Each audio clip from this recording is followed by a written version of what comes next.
What's going on here, guys? We are back. Went on an unexpected vacation. Grandparents were really sick. They wanted to go on a vacation before they got worse, so we all just up and packed all our bags, went on a vacation with them, had some fun, because we don't know how much time they have left. And yeah, just enjoyed it, had a good time, was down at the Cape. It was nice. Did a lot of eating out. Water's still a bit way too cold, but it's nice. And anyway, back to what's at hand. Also, I'm going to try and respond to all emails, either tonight or tomorrow. Have thousands of them built up. Had one of my buddies basically just take over, construct a bunch of ringers and products. He did a good job. I just got to put it in boxes and ship it out. He's not comfortable responding to emails. He doesn't really like to, so I have a lot of emails to respond to. And anyway, this is the upgraded ringer circuit. We added the correct resistor value here to create negative resistance, and we also grounded it in two spots. We earth grounded this part, and we earth grounded the wireless coil up here, the yellow one. And this is just an extra pickup coil here I added. You don't need that, but it helps a little bit to boost the power. And that coil winding is identical to this one right here, that top one that Nikola Tesla invented. So anyway, I will show you the negative resistance phenomenon. When I power up the new ringer circuit, as you see, we consume power. We're consuming almost 1 amp, and that's the voltage on our supercapacitor.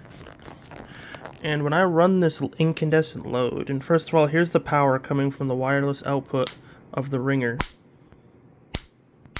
Pretty decent amount. As you see, if I dead short it, our current will go up. Dead shorted, the current goes up. But this is where it gets weird. If I connect a 10-watt incandescent bulb, our current will drop, our power consumption drops. Hopefully you can see that in frame.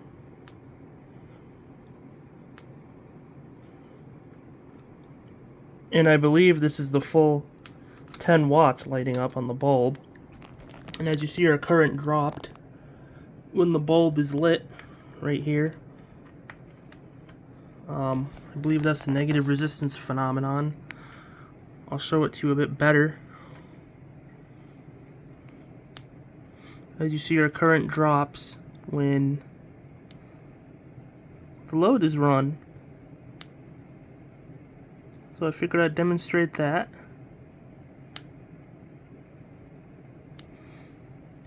And yeah, this is just me demonstrating the upgraded version of the ringer circuit. The negative resistance version, which seems very interesting. I'm heavily focusing on that negative resistance.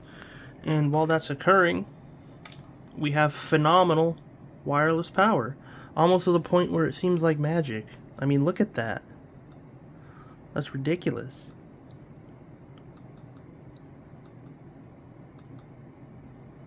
And I'm also going to show this on video too, which is very interesting. If you just take a simple inductor, and I didn't even tune this or anything, if you just take a simple inductor, put two radio diodes on the end of them, and connect it to an LED, it will light. I disconnected this one, but you'll have to take my word for it. I'll probably show that later. This can light up an LED, no problem. And you can virtually light up an unlimited amount of these. You can place them all around the area, and they output power, similar to this thing. I mean, just look at that. It's phenomenal. We're creating a negative resistance. Our power consumption drops. And the negative resistance is really present up here, right near that supercap. It's like the supercap is emitting a negative resistance. And for those who want to see under the table, that's how it looks.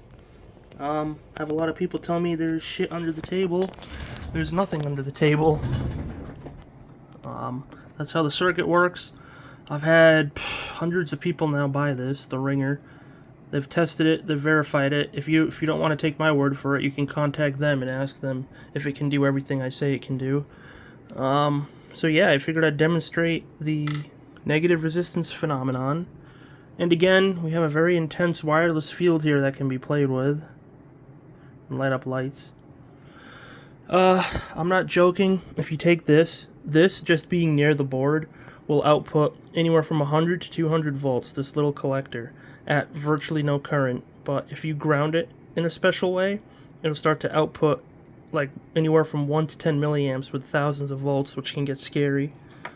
And yeah, so here's the negative resistance phenomenon again. As you see, load lights and our power consumption drops.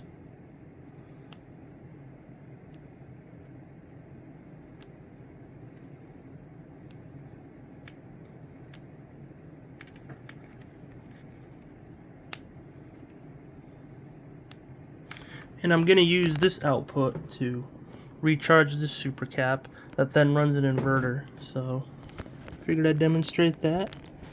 And yeah, it's good to be back. I'll try and respond to all emails either by tonight or tomorrow night.